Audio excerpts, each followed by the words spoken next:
Students, today I am going to start first chapter of class 10. The chapter is real numbers. You have, I have already know this word in class 9. This number comes under the branch of mathematics, number theory, a branch in which we study the different types of numbers. From the very early when you have started, the first type of numbers it was natural numbers. Now what are natural numbers? Those numbers which you can count on finger. For example, 1, 2, 3, 4 and so on. These are known as natural numbers.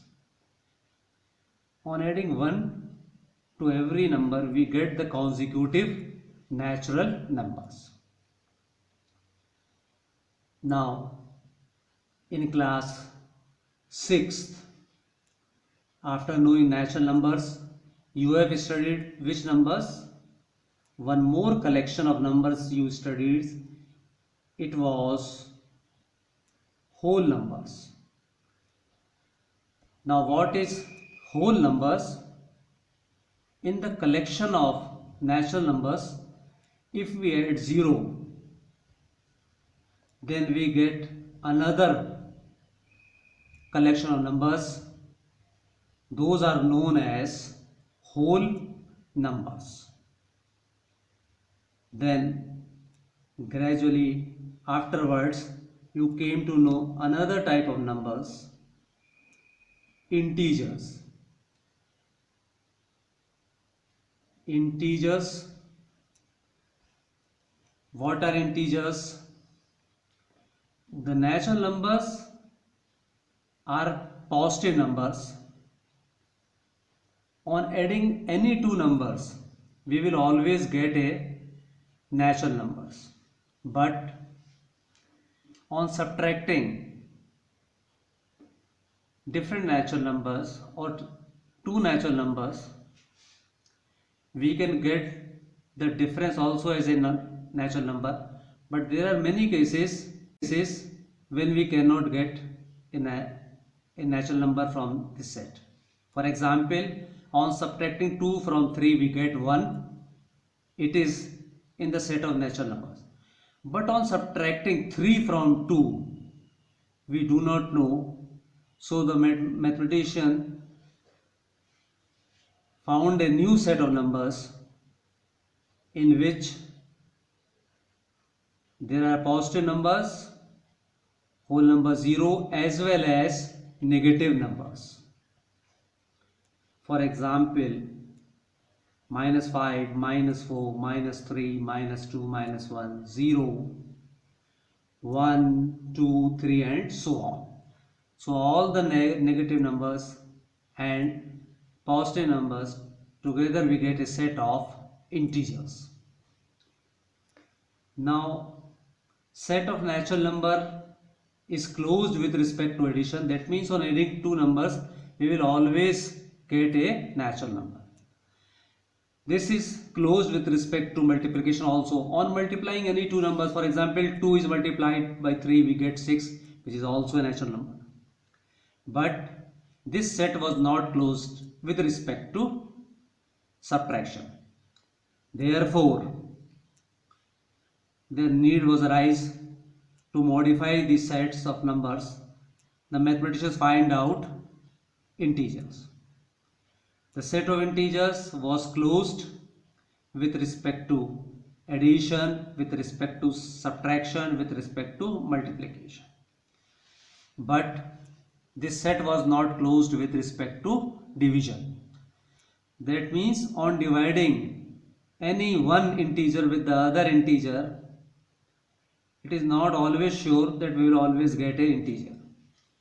Therefore, the mathematician further modified the number theory and they find out the next type of number known as natural number, known as rational numbers.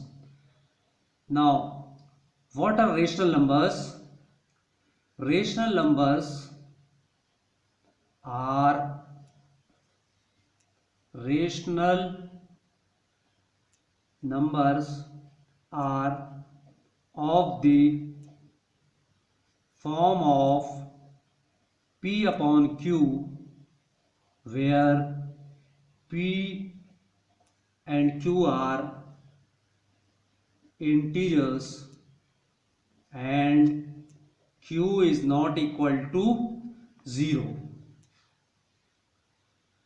So I will once again repeat what are rational numbers. This you have studied in class, this was introduced in class 8th.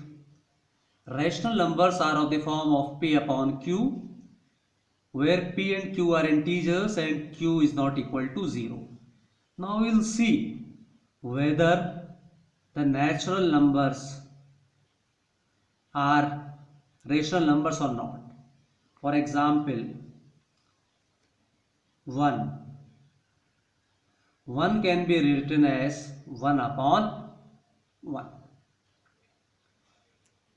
P is 1, Q is 1, therefore it is also a rational number. Similarly, 2 can be written as 2 upon 1.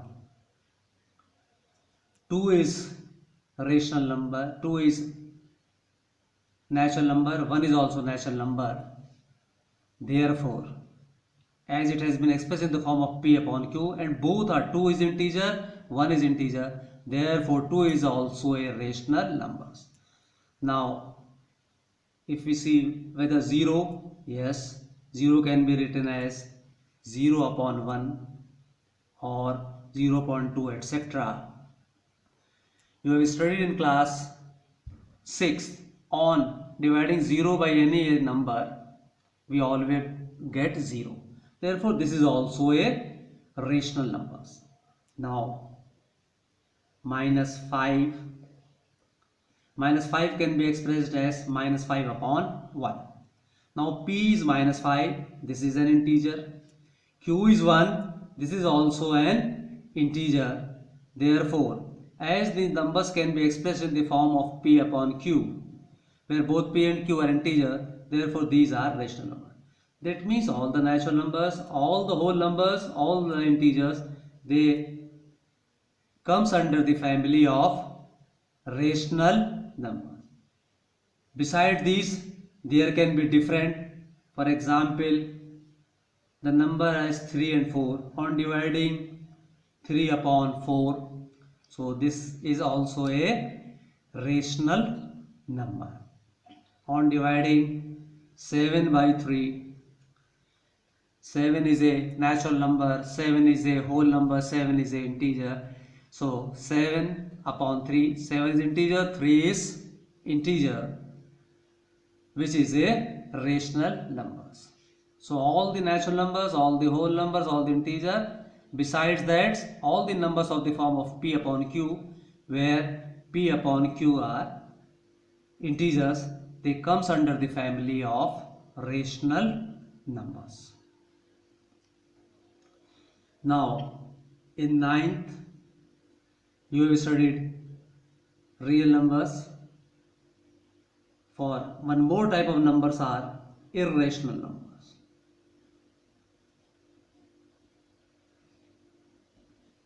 Now, what are irrational numbers? Those numbers which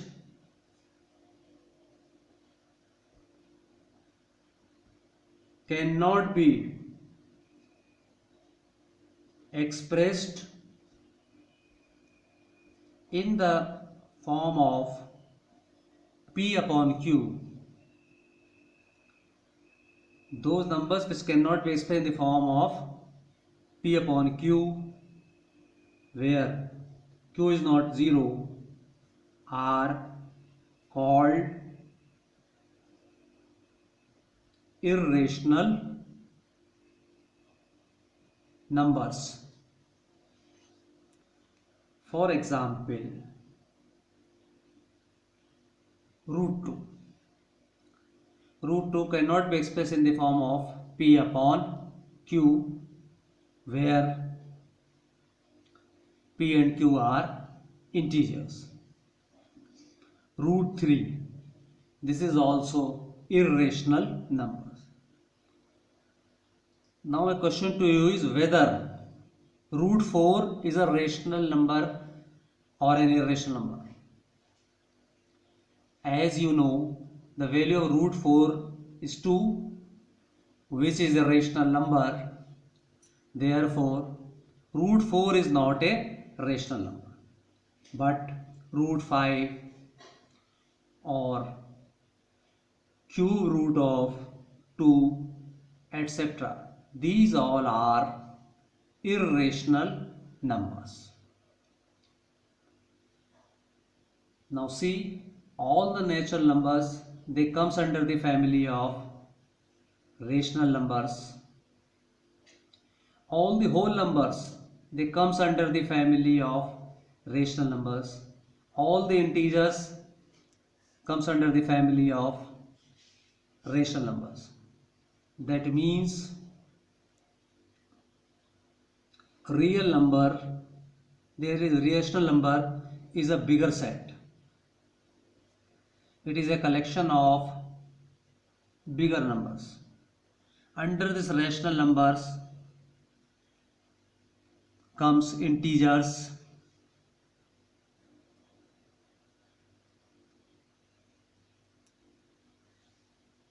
under the integers come whole numbers, and under the whole numbers comes the natural number. But all the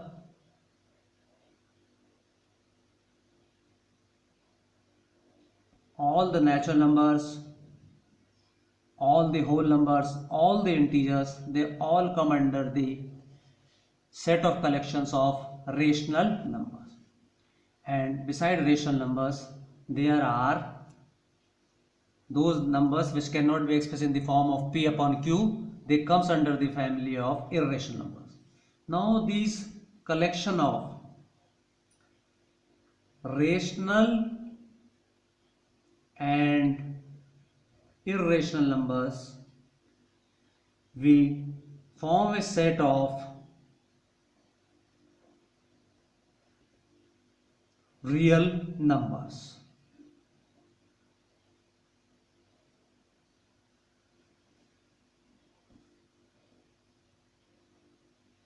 If you have to find the HCF for 12 and 16, now 16 is greater than 12. So 12 is the divisor and 16 is the dividend. We will divide 16 by 12. 12 ones are 12, 12 to the 24, which is greater than 16. So 12 ones are 12. On subtracting, we get 4. Now 16 is the dividend, 12 is the divisor, and 1 is the quotient, and 4 is the remainder. Now in the long division process, in the second step, after doing the first step, if the remainders doesn't comes out to be 0, if the value of the remainder is greater than 0, then the remainder becomes the next divisor, and the divisor in the previous steps becomes the dividend. Now on dividing 12 by 4, how many times? 4 3s are 12. On subtracting 12 from 12, we get 0. Now the division process has stopped. In this division method, we have taken 2 steps. In the second step, 12 is the dividend, 4 is the divisor, 3 is the coefficient, and remainder is 0. We will do this step until and unless the remainder becomes 0. Then the HCF of the two numbers will be the last divisor. Hence, we have found out by prime factorization method as well as long division method that SCF comes out to be 4. Now take another example. We have to find out the SCF of 45 and 75 by the method of long division method. Clearly 75 is greater than 45, therefore the divisor will be 45 and the dividend will be 75. The dividend is either equal to divisor or it is always greater than divisor. 45 into 1, 45, 45 into 290, which is greater than 75. Therefore, we will divide 75 by 45 one times. On subtracting 45 from 75, we get 30. The remainder of the first step in division method becomes the divisor for the second step, and the divisor of the first step becomes the dividend. Again we will divide 30 into 1 30, 30 into 2 60, which is greater than 45. Therefore we will divide one times. Subtracting, we get the remainder in second step 50.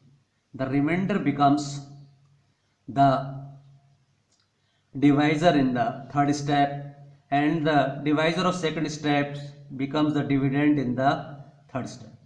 Now 15 into 1 15, 15 to the 30. On subtracting 30 from 30 we get 0.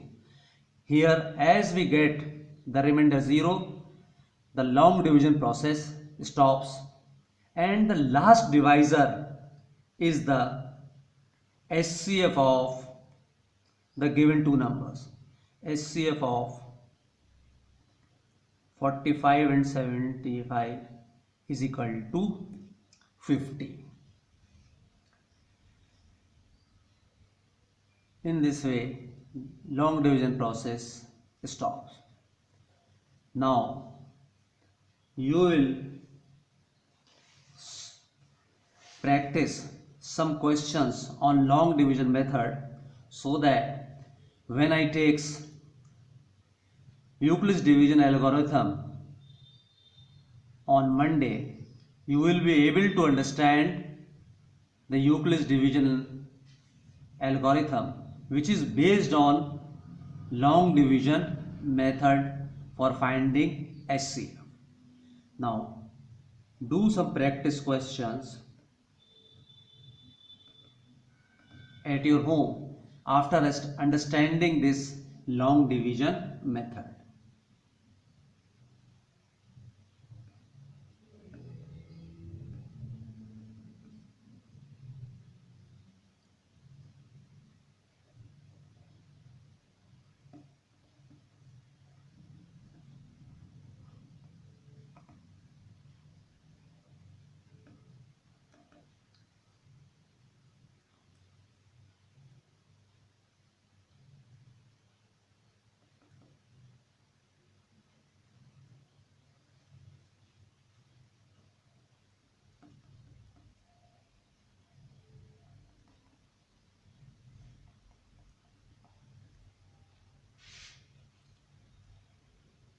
Practice this topic long division method, and on Monday I will be taking Euclid's divisional lemma, which is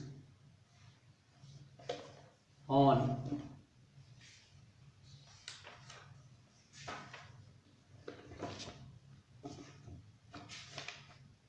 page number 3 of your NCERT book.